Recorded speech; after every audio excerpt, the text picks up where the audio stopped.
I'm not about to talk about this movie for like 10 minutes like I usually do. I saw Morbius a couple days ago and it wasn't good, okay? It wasn't good. But it wasn't a complete dumpster fire either, like most of the reviews presented it as. The best way I could describe this movie is just pure disappointment.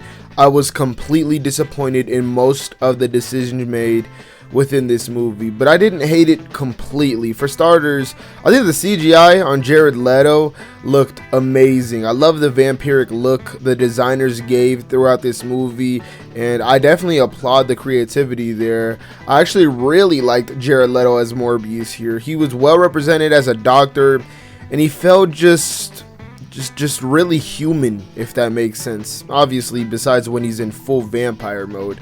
And his chemistry slash the relationship with Matt Smith's character was also very good, and I found myself being invested in them together more than anything else in the movie. The score was pretty fucking basic as hell, and sometimes it felt like it was ripping off the Dark Knight theme, but the CGI for the most part was pretty well done as well, like I said, and at least the cinematography was pretty good. There was some cool imagery and some POV shots that I greatly appreciated. The action sequences were shot well and the VFX were good until it starts to become confusing to look at, just like the first Venom movie. And speaking of the first Venom movie, this movie has the exact problem that movie had and more. The film is just so tonally confused. It seriously doesn't know what it wants to be. Does it want to be a drama between Matt Smith and Jared Leto's characters? Does it want to be a goofy, over-the-top joke fest? Does it want to be a horror film or a supernatural story? All these are displayed, but not very well. And you can have multiple tones work. For example, Spider-Man Homecoming does a great job at balancing a coming-of-age story with a teenage comedic tone, but also seamlessly blends in more serious and dramatic elements within the story. But the problem with Morbius is the editing makes it even worse. The editing in this movie is complete butt ass. We go through simple scenes that should not be cut, but they're cut horrendously to shorten them, and this happens multiple times throughout the film, and it's completely unnecessary. This also has an effect of making the movie feel extremely fast, and not in the Venom Let There Be Carnage kind of way. Due to this short runtime, many characters aren't able to have much development at all, and when they do, it feels completely rushed or unearned. I expected Tyrese and his friend to play a bigger role, and they didn't, like, at all. I mean, Tyrese has a fucking metal robotic arm in the damn trailers. Where did that go? Also, the ADR in this movie, abysmal. People are constantly saying things that don't match at all with what their lips are doing. I can sit here and talk about how this movie failed in so many ways, and I thought that was it. You know, it couldn't get any worse than this. The movie was over, and it wasn't complete trash. That was until the credits. Spoiler alert, I will be talking about the credit scenes now, so skip to this timestamp if you don't want to hear spoilers. But other than that, let's talk about easily the worst credit scenes I have ever seen in my entire existence on this fucking planet. The first credit scene was so damn stupid. It starts with us seeing Vulture come into the Venomverse because of the No Way Home spell, which literally makes no sense because the spell sends those who don't belong in that universe back to theirs. Which begs the question, why and how the fuck did Adrian Toomes get here?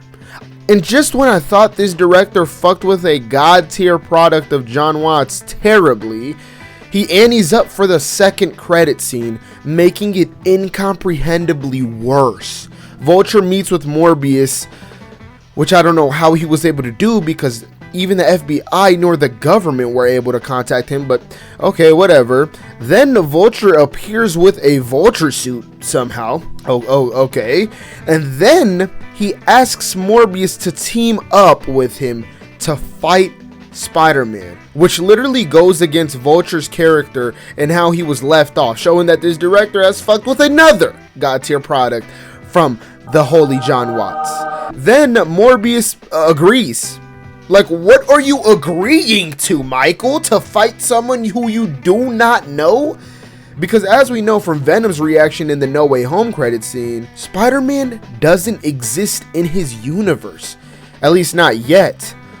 So let's take a deep breath here, okay? And let's go over this, shall we? Vulture gets into another universe from the No Way Home spell, which isn't what the spell was intended to do. Then, Vulture appears in a winged suit similar to his Spider-Man Homecoming suit. Somehow, I don't fucking know. And then he contacts Morbius, which even the government wasn't able to do. Hats off, Adrian. Then asks him to team up to take down Spider-Man instead of worrying about getting back to his own fucking universe and being with his fucking family. Because, you know, that's what would be in line with his character. Not starting a boy band for no reason at all. And last, but certainly not least, Morbius reluctantly joins this team in hopes to fight someone who he doesn't even know exists or not, has no clue about, nor has any correlation with.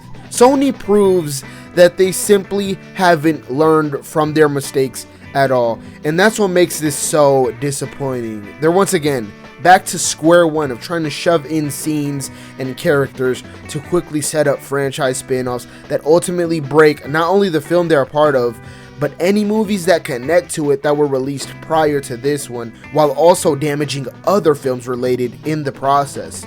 After No Way Home, a lot of people advocated for Andrew to hopefully return, and I was one of those people. But after seeing this, honestly, I think Andrew is better off not returning as the wall crawler, at least not in Sony's hands. Sony continues to prove once again why people don't like this franchise under their supervision, and as a result, Morbius is going to get a very generous 69%. Take it or leave it.